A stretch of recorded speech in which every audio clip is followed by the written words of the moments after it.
جب آپ نے امام کے پیچھے نماز پڑھنی ہے تو مقتدی کو کیا پڑھنا چاہیے؟ اکثر لوگ پوچھتے ہیں کہ ہم اگر جماعت کے ساتھ نماز پڑھیں تو ہم پیچھے کیا کیا پڑھیں گے؟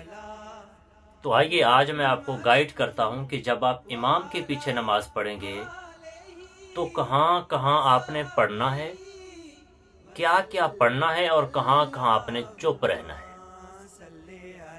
سب سے پہلی چیز، جب آپ امام کے پیچھے کھڑے ہوں گے تو امام کے ساتھ تکبیر تحریمہ کہیں گے، یعنی کہ اللہ اکبر کا کہنا یہ آپ پر فرض ہے۔ امام بھی کہے گا، آپ بھی کہیں گے، اور پھر امام جب اللہ اکبر کہہ کے ہاتھ باندھیں گے تو آپ بھی امام کے ساتھ ہاتھ باندھنے کے بعد امام کے ساتھ ثنا پڑھیں گے، وہ بھی سبحان پڑھیں گے، آپ بھی پڑھیں گے، اور اس کے بعد پھر آپ نے خاموش ہو جانا ہے۔ تعوذ، تسمیہ یعنی کہ اعوذ باللہ، بسم اللہ، یہ آپ نہیں پڑھیں گے، یہ صرف امام پڑھیں گے، چاہے ظہر ہو، عصر ہو، مغرب ہو، عشاء ہو، فجر ہو، کوئی بھی نماز ہو۔ سبحان کے بعد آپ خاموش ہو جائیں گے، اس کے بعد آپ نے کچھ نہیں پڑھا، جو کچھ بھی پڑھے گا امام پڑھے گا۔ آپ نے اللہ اکبر کہہ کر سبحان پڑھ کر پھر آپ خاموش ہو جائیں گے۔ اس کے بعد جب امام اگر مغرب، عشاء اور فجر کی نماز ہے تو وہ اونچی آواز سے فاتحہ پڑھنے میں جب لاسٹ میں ولضالین کہیں گے تو آپ اس وقت آمین کہیں گے۔ یہ آپ نے قرات میں صرف اتنا آمین کہنا ہے اور کچھ نہیں کہنا، کچھ نہیں پڑھیں گے آپ۔ پھر رکوع کی تکبیر جب امام کہیں گے اللہ اکبر کہہ کر رکوع میں جائیں گے تو ساتھ مقتدی بھی تکبیر کہہ کر رکوع میں جائے گا۔ پھر رکوع کی تسبیحات سبحان ربی العظیم، سبحان ربی العظیم، یہ امام بھی کہے گا، آپ بھی کہیں گے، مقتدی بھی کہے گا۔ 3 بار کہیں، 5 بار کہیں، 7 بار کہیں، جو ٹائم ملے اس کے حساب سے آپ جتنی تعداد بڑھ جائے تو بڑھا لیں۔ پھر امام کہے گا سمع اللہ لمن حمدہ، تو یہ جملہ آپ نے نہیں کہنا، یہ امام نے کہنا ہے۔ آپ نے اس کے جواب میں کہنا ہے اللہم ربنا ولک الحمد، یہ مقتدی کہے گا۔ امام پہلا جملہ کہے گا اور مقتدی اللہم ربنا ولک الحمد یہ کہے گا، یعنی کہ یہ آپ کہیں گے۔ اس کے بعد جب آپ رکوع سے کھڑے ہو کر سجدے میں جائیں گے تو تب تکبیر آپ نے بھی کہنی ہے، امام نے بھی کہنی ہے۔ اللہ اکبر آپ بھی کہیں گے، امام بھی کہے گا۔ سجدے میں اسی طرح تسبیحات جو امام نے پڑھنی ہے وہ آپ نے بھی پڑھنی ہے، 3 بار پڑھ لیں، 5 بار پڑھ لیں، 7 بار پڑھ لیں۔ پھر دونوں سجدوں کے بیچ میں جب آپ بیٹھیں گے تو تب بھی آپ جو ہے نا وہ اللہ اکبر کہہ کے بیٹھیں گے اور امام بھی ایسے کہے گا۔ امام کا اللہ اکبر کہنا آپ کے لیے کافی نہیں ہوگا، آپ خود کہیں گے، یعنی کہ آپ بھی اللہ اکبر کہیں گے جب اٹھیں گے۔ پھر امام کا اللہ اکبر کہہ کر دوسرے سجدے میں جائے گا، اٹھ جائے گا، تو یہ تکبیریں آپ نے بھی کہنی ہے، مقتدی نے بھی کہنی ہے۔ اس کے بعد پھر جو دونوں تشہد ہیں، یعنی کہ اگر 4 رکعت والی نماز ہے تو امام 2 بار اتحیات میں بیٹھے گا، تو دونوں بار اتحیات میں جب امام بیٹھے گا تو دونوں بار تشہد میں بیٹھنے کی صورت میں، اتحیات میں بیٹھنے کی صورت میں امام بھی پوری تشہد یعنی کہ اتحیات پڑھے گا اور مقتدی بھی پڑھے گا۔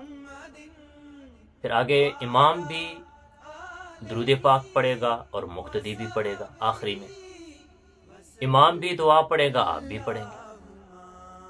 تو یہ یعنی کہ جو کچھ تشہد میں پڑھا جاتا ہے، اتحیات میں بیٹھنے کی صورت میں پڑھا جاتا ہے، تو وہ دونوں پڑھیں گے، مقتدی بھی سارا پڑھے گا، امام بھی سارا پڑھے گا۔ اس کے بعد سلام میں دونوں شریک ہو جائیں گے، امام بھی سلام پھیرے گا، مقتدی بھی سلام پھیرے گا۔ امام بھی کہے گا السلام علیکم ورحمۃ اللہ اور سیم مقتدی بھی ایسے کہے گا۔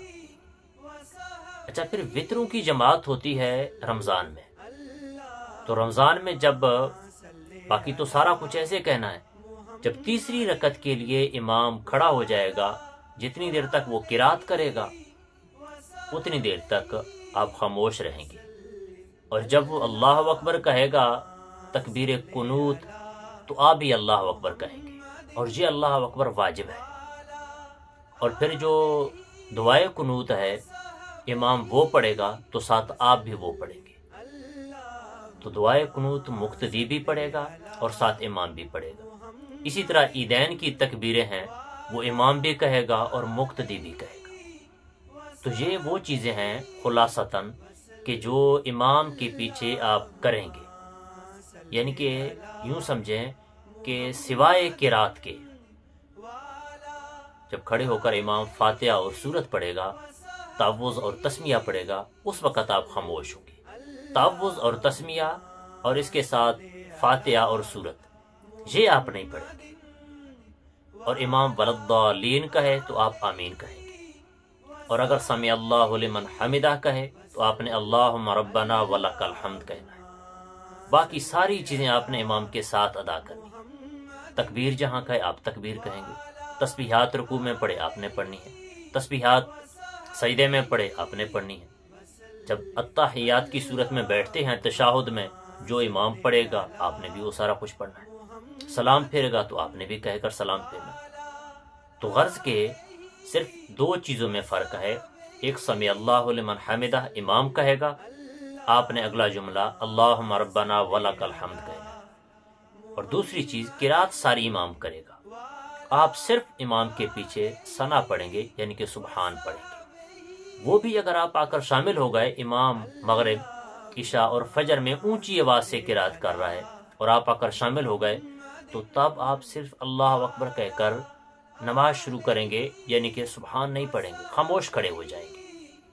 اس وقت آپ کے لیے ثنا کا پڑھنا بھی لازم نہیں ہوگا۔ تو یہ وہ چیزیں ہیں جو جب آپ امام کے پیچھے نماز پڑھیں تو یہ وہ کام آپ نے کرنے ہیں، اور اگر آپ کی رکعتیں باقی ہیں آپ نے وہ بعد میں اٹھ کر پڑھنی ہیں، تو پھر آپ ان رکعتوں میں جو آپ اکیلے میں پڑھیں گے ان کو آپ ویسے پڑھیں جس طرح عام نماز اکیلے میں پڑھی جاتی ہے۔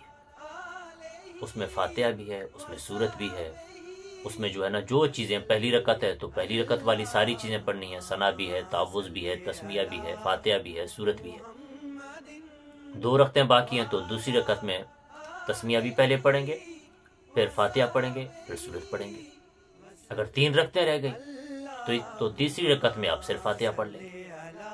تو ایسی صورت ہے اگر آپ اکیلے میں پڑھیں گے، ایک رکعت امام کے ساتھ پڑھ لی، تو تب آپ ایسے جیسے میں نے بتایا ایسے آپ نے نماز اپنی پوری کرنی ہے۔ تو یہ وہ چیزیں ہیں جو آپ امام کے پیچھے پڑھیں گے، اور کچھ چیزیں وہ ہیں جو آپ نے امام کے پیچھے نہیں پڑھنی، تو وہ میں نے ساری آپ کے سامنے ایک ایک کر کے واضح کر دی۔